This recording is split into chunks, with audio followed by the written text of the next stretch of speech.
अभी तो कोई गठबंधन की बात हुई नहीं हमारी। अभी आज ही हमने निर्णय लिया है चुनाव लड़ने का। वैसे दिल्ली में गठबंधन है हमारा, अभी तक टूटा नहीं दिल्ली के अंदर।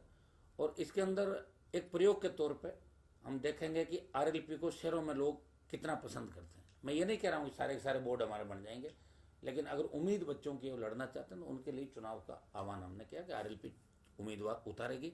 आरएलपी का खुद का जनाधार राजस्थान के अंदर, किसी के भरोसे हम यहाँ नहीं है राजस्थान के अंदर। हम कोई गलतफहमी नहीं रहे कि हमारे भरोसे राष्ट्रीय लोकतांत्रिक पार्टी चलेगी, कतई नहीं। एक पार्टी को तो तीसरे नंबर जाना ही होगा 2023 के चुनाव के अंदर। कांग्रेस बीजेपी में एक थर्ड रहेगा।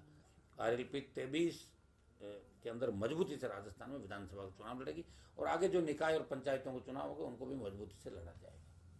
सर, जयपुर एक बड़ी निकाय है, तो वहाँ अगर बीजेपी बात करती है आपसे, अगर ऐसी अभी तो कोई बात हुई नहीं हमारी, अभी कोई बात नहीं हुई। और अगर बात करते हैं आगे तो आगे का तो आगे देखा जाएगा। मुझे नहीं लगता कोई बात करेंगे। बीजेपी वाले क्यों बात करेंगे? लहर चल रही है उनकी तो खुद की, कांग्रेस की लहर अलग से चल रही है।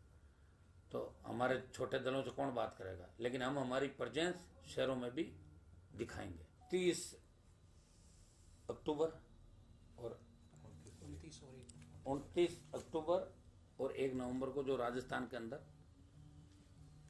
6 नगर निगमों, 3 शहरों के जयपुर, जोधपुर और कोटा के जो नगर निगम के चुनाव हो रहे हैं। वैसे तो सरकारी जो तंत्र इस बार है पूरी तरीके से फेल्योर रहा। पंचायत राज के चुनाव भी अभी भी लटके हुए हैं और 3 चरण में पंचायतों के चुनाव हुए। जो पंचायत राज के अंदर एक आस्था थी लोगों की, उसको इस सरकार ने राम भरोसे छोड़ दिया और अभी भी मंडल जिला परिषदों के चुनाव नहीं रहे। तो हाईकोर्ट सुप्रीम कोर्ट के दबाव के अंदर 6 नगर निगमों के 3 शहरों के चुनाव आगामी दिनों के अंदर हो रहे हैं। इसमें राष्ट्रीय लोकतांत्रिक पार्टी अपने उम्मीदवार खड़े करेगी। हम पे बड़ा दबाव है कोटा, जोधपुर और जयपुर के नौजवानों का कि आरएलपी को इस चुनाव के अंदर उतारा जाए। और जन भावनाओं को देखते हुए, नौजवानों की भावनाओं को देखते हुए आरएलपी पार्टी ने हमारे सब जो कोर कमेटी विधायकों से बात हुई, पदाधिकारियों से बात होने के बाद ये तय किया कि हमें इन चुनाव के अंदर मैदान के अंदर उतरना चाहिए।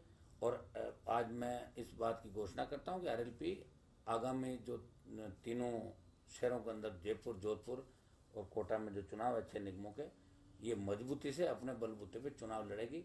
और करीब करीब जो वार्ड जहाँ हम निकाल सकते हैं उन पे फोकस करेंगे। और बाकी नौजवान और टिकट लेना आएंगे तो हम आराम से इसके टिकट भी बांटेंगे। तीनों विधायक हमारे, तीनों जो शहर है इसमें हमारे प्रदेश अध्यक्ष पुखराज गर्ग जोधपुर की कमान संभालेंगे, वो प्रभारी होंगे जोधपुर के। नारायण बेनीवाल खींवसर विधायक है जयपुर के प्रभारी, और इंदिरा बावरी जो मेड़ता विधायक कोटा की प्रभारी होगी।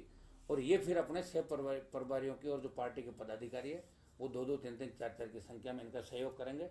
और आज ही इस काम को हम गति देंगे और कल संभवतः ये सब जगह अपनी अपनी मीटिंग भी रख लेंगे। और फार्म भरने की शायद अंतिम तिथि 19 है, उससे पहले पहले हम सारा हमारा काम पूरा कर लेंगे। ये हम एक राष्ट्रीय लोकतांत्रिक पार्टी के गठन के बाद ये पहला प्रयोग है हमारा शहरी क्षेत्र के अंदर। ये गांव की पार्टी, लोग कहते हैं कि आरएलपी गांव की पार्टी है और किसानों की पार्टी है, तो शहरी क्षेत्र के अंदर भी हम चाहते हैं कि शहरी क्षेत्र में भी आरएलपी पार्टी का प्रभाव बढ़े, आरएलपी से लोग जुड़ना चाहते हैं। पहले हमने ये मानस नहीं बनाया था, लेकिन पिछले 3 दिन से जिस तरह का दबाव लोगों का आ रहा है हमारे ऊपर कि आपको चुनाव लड़ाना है, नगर निगम चुनाव के अंदर आरएलपी को उतरना, तो नौजवानों की और शहरवासियों की भावनाओं को देखते हुए आरएलपी ने निर्णय लिया कि आरएलपी पार्टी अपने उम्मीदवार इन तीनों जगह उतारेगी। और आज ही प्रभारी अब अपने अपने 6 प्रभारियों की पार्टी पदाधिकारी 2-2, 3-3 इनकी सहायता के लिए तीनों निगमों में रहेंगे। आज से इस कार्य को गति हम दे देंगे।